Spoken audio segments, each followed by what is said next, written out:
Au menu du magazine hebdomadaire de la MONUSCO cette semaine, la visite de la représentante spéciale adjointe du secrétaire général de l'ONU en RDC et coordonnatrice humanitaire, Madame Kim Bolduc au Nord Kivu. Rendez-vous dans la rubrique ONU et nous.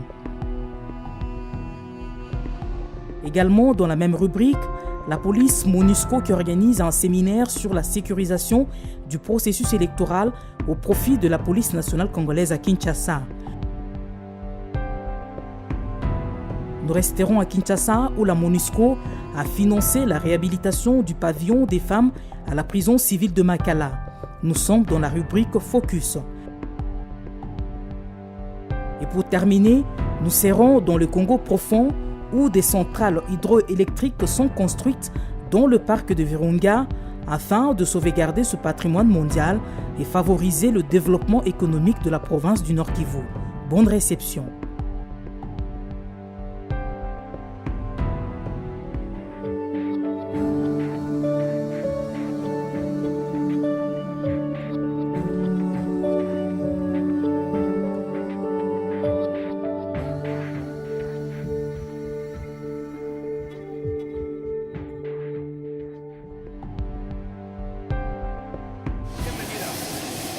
Goma, 1er février 2018. La représentante spéciale adjointe du secrétaire général de l'ONU et coordonnatrice humanitaire en RDC, Madame Kim Bolduc, effectue sa première visite dans la province du Nord Kivu. Aussitôt à Goma, elle a eu une réunion des prises de contact avec le gouverneur de province. Je viens d'arriver au pays, ça fait à peine un mois et demi, et j'ai commencé une tournée pour regarder en particulier les défis qu'il y a dans le pays. Comme vous le savez, je suis responsable des opérations humanitaires, mais aussi du travail de développement.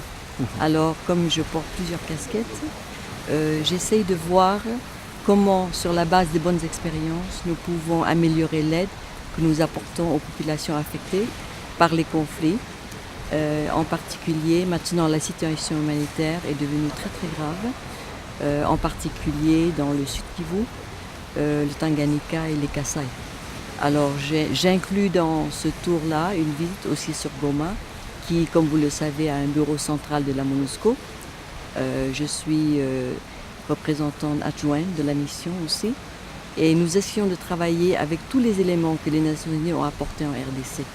Et nous travaillons avec les autorités, d'où la visite de courtoisie à Monsieur le gouverneur. Elle est venue me présenter également ses civilités, mais également dire qu'elle s'inscrit dans la continuité du travail des Nations Unies en RDC. Elle est passée par les Kasaï, mais elle a loué l'expérience entre le gouvernement provincial et les Nations Unies en termes de synergie dans la coordination de l'action humanitaire ici.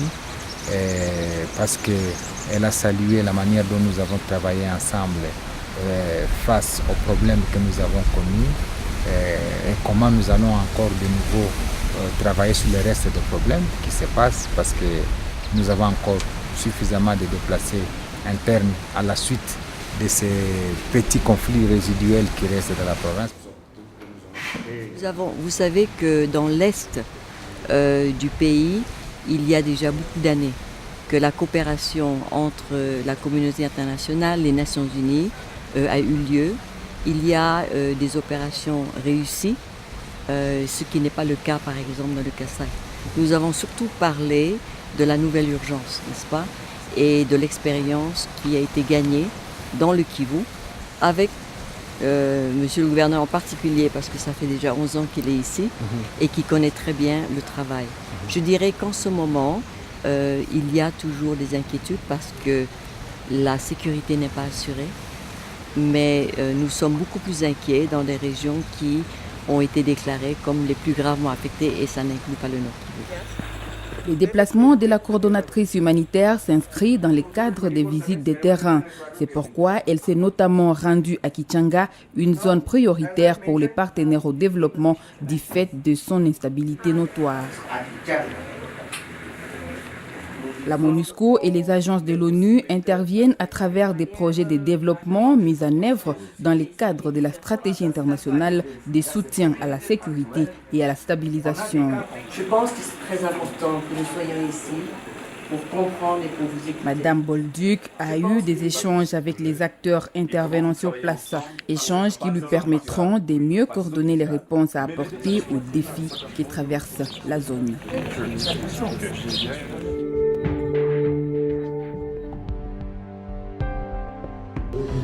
Dans le cadre du processus électoral en cours, la composante police MONUSCO, principalement la section cellule de réforme, a organisé un séminaire de sensibilisation sur l'importance de la participation de la police judiciaire à la sécurisation de ce processus le 18 et le 19 janvier 2018.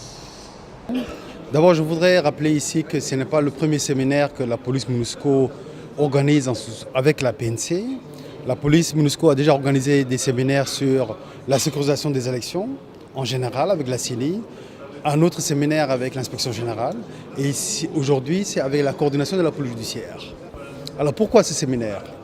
Alors, nous avons constaté, au regard de l'évaluation qui a été faite dans le passé, de la nécessité d'associer la police judiciaire, particulièrement sur la constatation des infractions. Les objectifs poursuivis par ce projet de séminaire visaient essentiellement à sensibiliser les cadres de la PNC sur le rôle et la place de la police judiciaire dans la sécurisation des élections. Ce que nous attendons comme police, et plus particulièrement la police judiciaire, c'est l'implication totale de la police judiciaire dans ces processus. Et il s'est fait qu'au niveau de la politique, de l'organisation des élections, et chaque fois qu'il y a une élection, il y a toujours des faits infractionnels qui sont commis. Alors, ces faits doivent être réprimés. La mission de la police, c'est de prévenir que les gens ne commettent pas les infractions. Et lorsque les infractions sont commises, il revient à la police judiciaire de s'impliquer et de sanctionner. À l'issue de ce séminaire, les cadres de la PNC ont été particulièrement sensibilisés sur l'importance de la participation de la police judiciaire à la sécurisation du processus électoral, à savoir clarifier le rôle et la place de la police judiciaire dans la sécurisation du processus électoral, intégrer la police judiciaire OPJ dans les différentes structures de la sécurisation du processus électoral, formuler des recommandations aux autorités compétentes pour l'intégration de la police judiciaire dans le plan opérationnel de la sécurisation du processus électoral. Les participants ont effectivement bénéficié des différentes sessions conjointement animées par la PNC, la CENI, avec la participation de UNPOL et la section des droits de l'homme de la MONUSCO. Je souhaite pour ma part remercier tous les participants ici réunis hier ou aujourd'hui pour la qualité de leur contribution et pour avoir investi de leur expérience durant cette période du séminaire. Mais je suis convaincu que cette rencontre a été utile et profitable dans la mesure où elle a permis d'aborder un thème aussi important que celui de la sécurisation des prochaines élections. Aussi, ce séminaire marquera certainement la prise en compte de la police judiciaire dans le cadre de la sécurisation du processus électoral, sur son rôle, et que dorénavant, comme ça a été recommandé par les séminaristes, que les OPJ pourront intégrer dans la phase de planification du processus, de la sécurisation du processus électoral.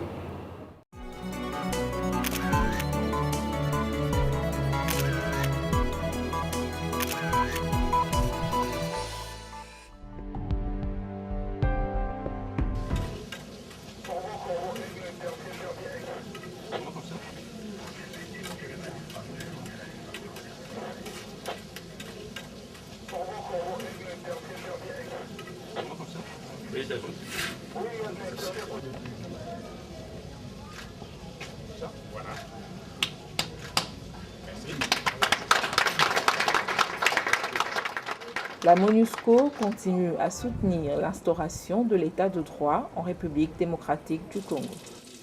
À Kinshasa, l'unité pénitentiaire de la MONUSCO lance la réhabilitation du pavillon 9 de la prison centrale de Makala.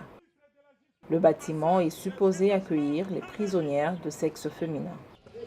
La première pierre de l'édifice a été posée par le ministre congolais de la Justice, Alexis Tambwe Mwamba, au cours d'une cérémonie haute en couleur en présence du chef de la police de la MONUSCO. Les travaux de réhabilitation entièrement financés par la MONUSCO seront effectués par l'ONG Groupe d'appui et d'accompagnement pour un développement durable, GAD en sigle, et devraient durer 1 mois. Leur coût est estimé à 30 220 $ américains. C'est un projet que la MONUSCO a financé sur demande du ministre de la Justice. Et bien entendu, la MONUSCO se réjouit de mettre un effort particulier sur la réhabilitation du pavillon des femmes, dont on espère que d'ici la fin du mois de mars, l'inauguration aura lieu. Et que, bien entendu, d'avance, nous nous réjouissons de l'amélioration des conditions de détention de ces femmes. Et c'est quelque chose qui est une priorité pour la MONUSCO, pour les personnes vulnérables, mais également que c'est une priorité vraiment d'améliorer les conditions de détention dans l'ensemble des prisons de la RDC. Et la MONUSCO se réjouit de cet accompagnement. La MONUSCO qui a aussi remis des dons en nature, dont de la nourriture, des couvertures, des seaux ainsi qu'un écran téléviseur plasma à l'intention des femmes de la prison de Makala. Une fois réhabilité, le pavillon des femmes de la prison centrale devrait permettre une nette amélioration des conditions de vie de ces pensionnaires. Ma conception de la prison, c'est que, en plus d'être un centre où les gens sont punis parce qu'ils ont commis un crime envers la société, ça doit être un endroit où on doit continuer à les considérer comme des humains. Et je n'accepte pas l'idée que, bien sûr, nous pouvons avoir des prisons qui sont surpeuplées, mais il faut connaître aussi en fait qu'on n'en va pas à prison des enfants des cœurs. Mais nous devons tout faire pour qu'ils puissent se trouver dans des conditions humainement acceptables. Son inauguration est prévue le 8 mars prochain dans le cadre de la Journée internationale de la femme.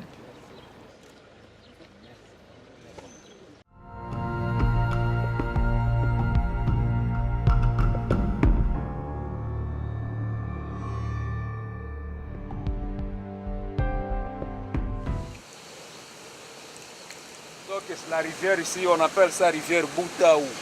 Donc ça prend sa source dans les massifs de Rwenzori, mais précisément dans le côté ougandais. Le parc national de Virunga, au Nord Kivu, un des sites naturels classés au patrimoine mondial de l'UNESCO en RDC. Pour autant qu'il soit un site classé, le parc est pollué par la présence de groupes armés. Ces derniers s'adonnent au braconnage, à l'exploitation illégale des ressources naturelles et à la déforestation. Bref, c'est aujourd'hui un site en danger. Comment les sauvegarder? Une des solutions a été la construction des centrales hydroélectriques à l'image de celle de Mutwanga. Et ici, c'est juste le canal d'Amené qui amène notre eau jusqu'au niveau de la salle des machines.